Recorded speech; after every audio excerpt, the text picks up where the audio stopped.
और उनका कहना था कि सुधांशु जी एलओपी को भी 8 घंटे बैठना पड़ा तब एफआईआर हुई। क्या ये सेटबैक आफ्टर सेटबैक नहीं है? बताना चाह रहा हूं। देखिए, पहली बात जो मैं अपनी बात पूरी कर लूं, जो मैं कह रहा था, सो कॉल्ड मीडिया अब पता नहीं इनके इशारे पे चलता है, पैरोल पे चलता है, प्रेरित होकर चलता है। जैसा कांग्रेस कहती उठ जा उठ गई, बैठ जा बैठ गई, दाएं मुड़ जा दाएं मुड़ गई। अब आता हूं इस विषय के ऊपर। देखिए, अब इन्होंने क्या कहा कि जब अज्ञात लोगों के खिलाफ एफआईआर है, तो मैं आपके लाखों दर्शकों से कहूंगा कि अब अज्ञात लोगों में से किसने उस बच्चे के ऊपर को जो चोट लगी साहिल को, वो कैसे लगी है, कैसे आइडेंटिफाई होगा? आज के टेक्नोलॉजी के जमाने में फेशियल रिकॉग्निशन से भाई भीड़ में देखा जाएगा कि वह लड़का कहां खड़ा था, उसके इर्द गिर्द कौन कौन लोग खड़े थे, और अगर वहां कोई गतिविधि हुई तो किसकी हुई। और यही लोग जाकर पिटीशन कर रहे हैं सुप्रीम कोर्ट में कि फेशियल रिकॉग्निशन नहीं पता लगना चाहिए। यह ज्ञात को अज्ञात रखने के लिए कौन षड्यंत्र कर रहा है? इनके खुद वो कौन है कि रहीम जो है वो कर्नाटक के राज्यसभा सांसद, वो भी पिटीशनर हैं कांग्रेस के। इसीलिए मैं कहना चाहता हूं इसको, षड्यंत्र को समझिए। और रही बात इसकी कि राहुल गांधी जी के लिए कई बार होता है भाई, बाल हट के आगे कई बार झुकना पड़ता है। अब कोई आके, अब सोचिए जैसे सड़क पर लोटपोट हो रहे थे, क्या तो बचपन में कोई बालक ही होता है, मेरी बात नहीं पूरी हुई, मैं नहीं आ पाया प्रधानमंत्री आवास में, सड़क पर लोटपोट होऊंगा, अगर मैं यहां आ गया। और फिर मैं कह रहा हूं पुनः, अभय जी ये जो दृश्य दिख रहा है ना, ये सारा प्रपंच किस लिए किया जा रहा है? इनका छात्र हितों से कोई लेना देना नहीं है। यह है कि पहले परिवार पूरी तरीके से सिक्योर हो जाए। पहले संसद में पहुंची माता जी, फिर पहुंच गए भैया जी, फिर पहुंच गए अंकल केएल शर्मा जी, और फिर पहुंच गई बहन जी। मोहरा बनेगा जेन जी, और बाकी सब पीछे खड़े रहेंगे जी। ये हकीकत है। ठीक है। सब जाकर अंदर बैठ गए, अपनी सत्ता बनी रहे परिवार की, परिवार का एक एक सदस्य और एक एक विश्वस्त सब आकर बैठ जाए, भैया जी से लेके बहन जी तक, और जेन जी को मोहरा बनाकर पूरे देश में एक विप्लवकारी अराजक वातावरण बनाने का जिसकी प्रेरणा से चल रहा है, दर्शक समझ सकते हैं। ये राजनीतिक आरोप है, लेकिन राहुल जी पहुंच गए साहिल जी के साथ और वहां पर अब एफआईआर हो गई है।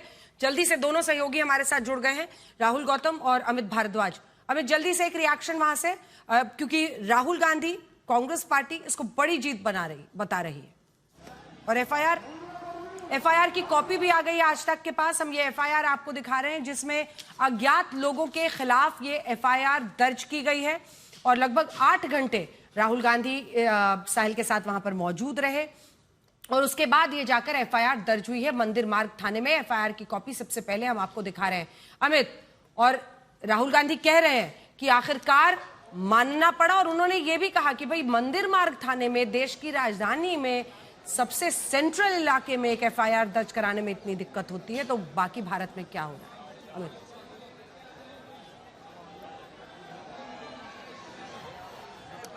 बिल्कुल अंजना, देखिए कांग्रेस पार्टी और राहुल गांधी इस मामले को अपनी बड़ी जीत बताने की कोशिश करेगी। मैं इस वक्त पार्लियामेंट स्ट्रीट थाने के ठीक बाहर हूं, दरवाजा खुल चुका है, राहुल गांधी अंदर है, एफआईआर दर्ज हो गई है, एफआईआर की कॉपी हैंडओवर कर दी गई है, और उत्साह इस वक्त कांग्रेस कार्यकर्ताओं में है, क्योंकि जब ये सुबह आए थे तब इन्हें स्पष्ट नहीं था कि क्या ये एफआईआर दर्ज हो पाएगी या नहीं, और लंबे लगभग 8 घंटे तक नेता प्रतिपक्ष जब यहाँ खड़े रहे साहिल के साथ, उसके बाद ये एफआईआर दर्ज हुई है, तो निश्चित रूप से कांग्रेस कार्यकर्ताओं का उत्साह बढ़ा हुआ है। एनएसयूआई के भी छात्र हैं जो बिल्कुल दरवाजों पे चढ़ के चारों तरफ लगातार नारे लगा रहे थे। यूथ कांग्रेस के कार्यकर्ता हैं, और सब के अंदर उत्साह इस वक्त भरा हुआ है, क्योंकि एफआईआर दर्ज हो गई है, और राहुल गांधी किसी भी टाइम अब सचिन के साथ बाहर आते हुए आपको दिखाई देंगे। मौजूद आप देखिए कि कार्यकर्ता कितने सांसद यहाँ पहुंचे हुए थे उनके अपने नेता के समर्थन में, और निश्चित रूप से नैरेटिव वॉर में कांग्रेस पार्टी इसको प्ले आउट करेगी कि उनके लिए जीत है, क्योंकि पहले प्रत्याशित रूप से 3 घंटे का धरना प्रदर्शन प्रधानमंत्री के घर के बाहर, और देखिए हलचल शुरू हो गई है अंजना। इसका मतलब ये है कि राहुल गांधी नेता प्रतिपक्ष अब बाहर आ रहे हैं साहिल को लेकर, और जो एफआईआर दर्ज हुई है वो कॉपी हमारे पास है जिसको रजिस्टर किया गया।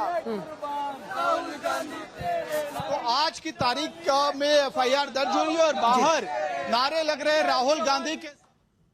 तो कांग्रेस पार्टी के कार्यकर्ता इस वक्त नारे लगा रहे हैं और वहां पर राहुल गांधी, प्रियंका गांधी मौजूद है। साहिल को आप देख ही रहे थे, जिनके को पैलेट गन की चोटों के इस पूरे मामले में वहां पर आखिरकार मंदिर मार्ग थाने में अज्ञात लोगों के खिलाफ एफआईआर दर्ज हो गई है।